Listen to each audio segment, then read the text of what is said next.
श्री श्याम कुंड खाटू श्याम जी पट खुलने का समय प्रातः 5 बजे, पट मंगल होने का समय रात्रि 9 बजे।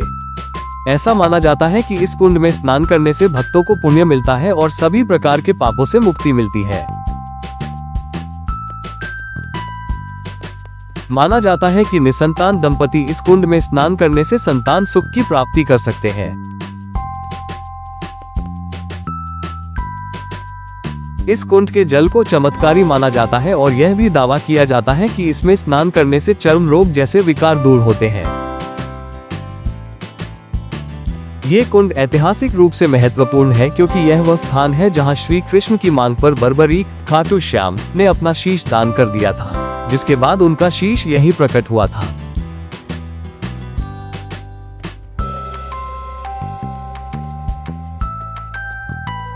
खाटू श्याम की यात्रा श्याम कुंड में स्नान के बिना अधूरी मानी जाती है, जो इसे मंदिर परिसर का एक आवश्यक और पवित्र हिस्सा बनाता है।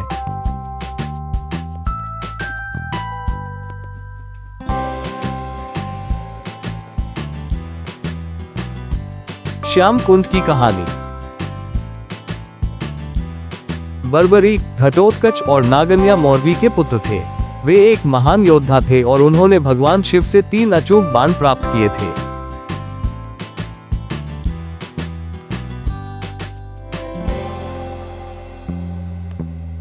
जब महाभारत का युद्ध शुरू हुआ तो बर्बरीक युद्ध देखने गए। भगवान कृष्ण ने उनका उत्साह और शक्तिशाली बाणों को देखकर यह डर जताया कि कहीं बर्बरीक पांडवों के लिए समस्या न बन जाए।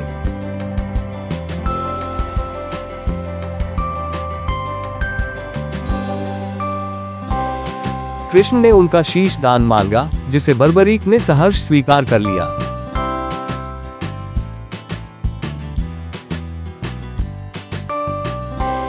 बर्बरीक ने अपना शीश दान कर दिया, लेकिन युद्ध के अंत तक देखने की इच्छा व्यक्त की।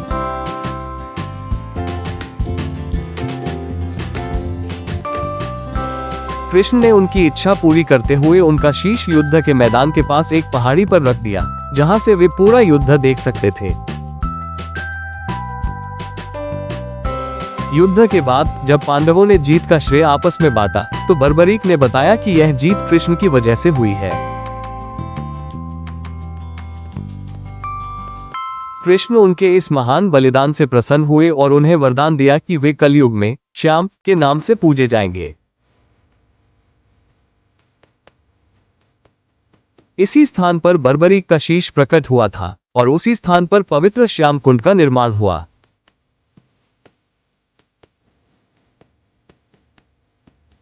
श्याम बाबा की अर्जी कैसे लगाई जाती है?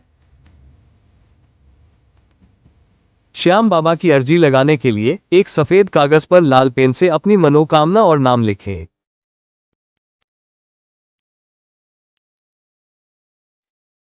फिर उस कागज को एक नारियल पर रखकर कलावा या मौली से बांध दें और उसे मंदिर में चढ़ा दें।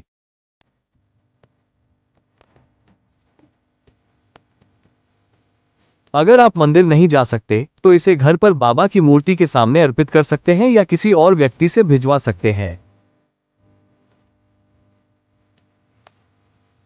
खाटू श्याम जी का दिन गुरुवार को सबसे शुभ माना जाता है, क्योंकि ये दिन भगवान विष्णु, जिन्हें श्री कृष्ण का पूर्ण अवतार माना जाता है, से संबंधित है।